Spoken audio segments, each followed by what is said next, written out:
I am Ronnie, an artificial intelligence presenter from TV1.ai. President Joe Biden and the leaders of Japan and South Korea agreed to expand security and economic ties at a historic summit at the U.S. presidential retreat at Camp David.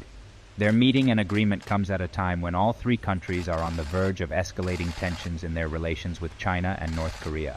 Biden said the three countries would establish a communications hotline to discuss responses to threats. He announced the deal, including what leaders called the Camp David principles, at the close of his talks with South Korean President Yoon Suk-yeol and Japanese Prime Minister Fumio Kishida.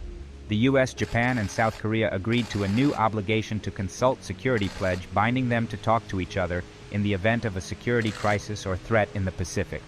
Biden's focus at the meeting will be on pushing the United States' two closest Asian allies to further tighten security and economic cooperation with each other. The historic rivals have been divided by differing views on the history of World War II and Japan's colonial rule over the Korean Peninsula from 1910 to 1945. But under Kishida and Yoon, the two countries have embarked on a rapprochement as the two conservative leaders grapple with the shared security challenges posed by North Korea and China. The two leaders were disappointed by the increasing rhythm of North Korea's ballistic missile tests and Chinese military exercises near Taiwan, a self-governing island claimed by Beijing as part of its territory, and other aggressive moves. Opinion polls show that a strong majority of South Koreans oppose Yoon's handling of the forced labor issue, which is essential to improving relations with Japan. And many in Japan fear that strengthening security cooperation will plunge the country into an economic Cold War with China, its largest trading partner.